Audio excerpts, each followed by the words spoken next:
Dia de Yom Kippur, destronando verdugos. Shalom, querido seguidor do nosso canal Na Pegada de Yeshua. Você sabe que Israel é o relógio de Deus e as agendas que acontecem em Israel precisam também falar ao nosso coração. E essa semana, de segunda para terça, foi celebrado em Israel o dia de Yom Kippur. Yom, dia, Kippur, perdão, dia do perdão. Não é? E é profético para nós nesse tempo tão tremendo que estamos vivendo. Eu estou aqui na cidade de Açailândia, no Maranhão, vim ter comunhão com alguns irmãos, não é, que já temos há muitos anos, e vim descansar um pouco, mas não poderia deixar de fazer esse vídeo, de compartilhar com vocês a importância de cada crente vivenciar profeticamente o dia de Yom Kippur, não é, o dia do perdão. Nós entendemos que a palavra do Senhor está repleta de referências sobre a essência do Evangelho, que é o perdão. O amor e o perdão são pilares, são bases, são basilares para a doutrina, a sã doutrina, para o evangélico, para o cristão verdadeiro. Amor e perdão é uma prática contínua, não é? E Jesus falou sobre um demônio, que é um demônio que atua exatamente na área da falta de perdão. Jesus comenta lá no capítulo 18, 16 a 18 de Mateus. Ele começa falando sobre a igreja e entra sobre uma parábola da falta de perdão. E ele vai comentar sobre um demônio chamado verdugo. Não é? Verdugo é um demônio que atua na área da falta de perdão. Não é um demônio que mata pessoas, não é demônio de mentira, não é demônio para deteriorar a sua vida financeira ou vida santa, sexual, nada disso. É um demônio específico para a falta de perdão. Verdugo é um torturador. E Jesus fala que quando você não libera o perdão, então você fica entregue aos verdugos, nas cadeias dos verdugos. Como é que esse demônio atua? Um exemplo. Você tem um dia maravilhoso, acorda de manhã e o dia está ensolarado, você está animado e de repente você sai na rua e encontra uma pessoa que você tem mágoa ou raiz de amargura, que é diferente. Mágoa é um nível, raiz de amargura é mais profundo. Eu já até falei aqui no canal sobre isso. E ali você sente como que alfinetado só de ver aquela pessoa. O dia estragou, o dia ficou cinza, você quer ir para o outro lado da calçada, não quer olhar no rosto dessa pessoa. Isso aí é obra do verdugo. Mágoa, ferida, raiz de amargura. E o Yom Kippur, profeticamente, não como os judeus ortodoxos observam, mas profeticamente para nós cristãos, é um dia que nós devemos lembrar e praticar o perdão. Em primeiro lugar, você tem que perdoar você mesmo. Pessoas enfermas, pessoas doentes, com doenças psicossomáticas, é porque elas não praticam o perdão.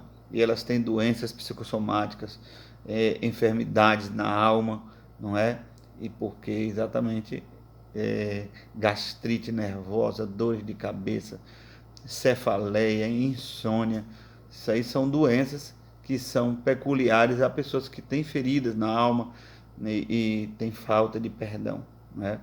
Quando você olha para a menor carta do apóstolo Paulo, que é a carta que ele escreve a Filemon, é a menor carta, mas não é a menos importante, irmão, porque aquela carta é uma poesia sobre perdoar, sobre desenvolver e praticar esse dia do perdão o ano todo.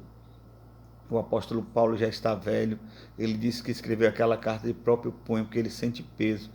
O apóstolo Paulo, na sua velhice, tinha um problema sério visual, mesmo assim ele se empenha para escrever essa carta, porque ele quer impactar a vida de Filemon. E o que é que acontece nesta carta pequena, nesta cartinha do apóstolo Paulo, falando mais carinhosamente, de capítulo único? Muitas pessoas ignoram, não sabem e distratam assim, não valorizam a carta do apóstolo Paulo Filemon por ela ser tão pequena, não é? Mas essa carta possivelmente foi escrita ali em Roma, quando o apóstolo Paulo estava numa casa alugada, numa prisão domiciliar. E essa referência você encontra em Atos 28:30.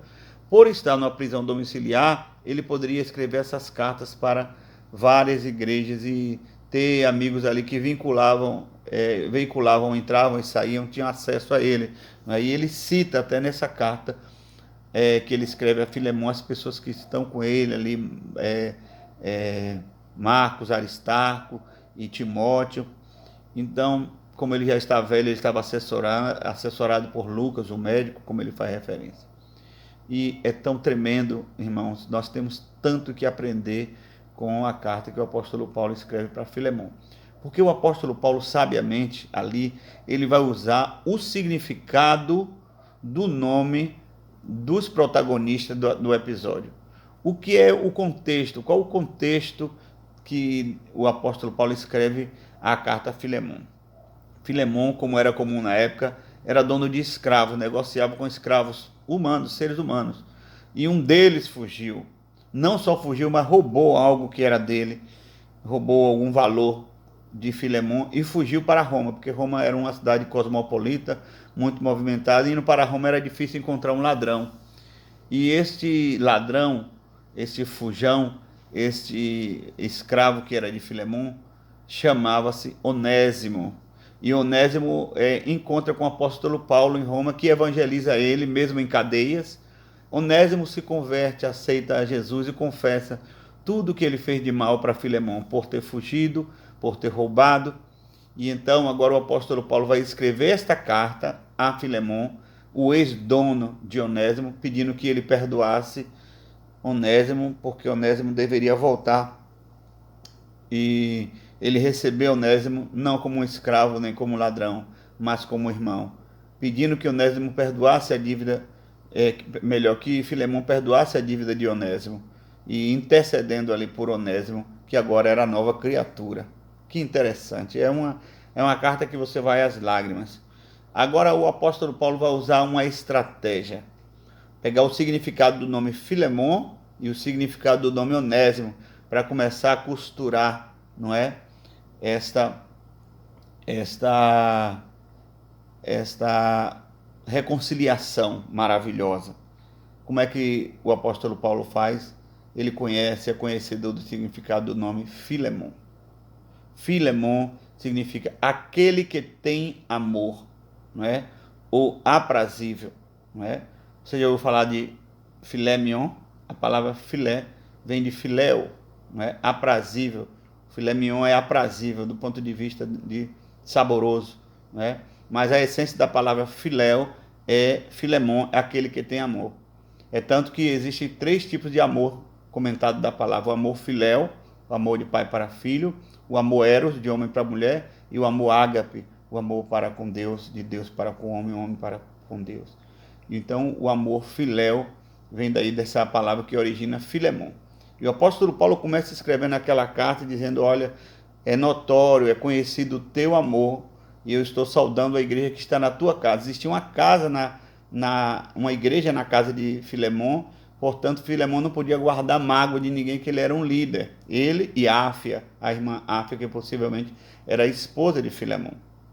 Então o apóstolo Paulo recorre a Filemão fazer valer o seu nome, que era um nome que significa alguém que tem amor. E ali o apóstolo Paulo pleiteia a causa de Onésimo, diz para ele perdoar. O apóstolo Paulo diz: se ele está devendo alguma coisa para você, coloque na minha conta que eu mesmo pagarei. E agora o apóstolo Paulo vai fazer um trocadilho com o nome de Onésimo, que significa útil. E o apóstolo Paulo vai dizer: perdoe ele. Ele que outrora foi inútil, agora ele é útil.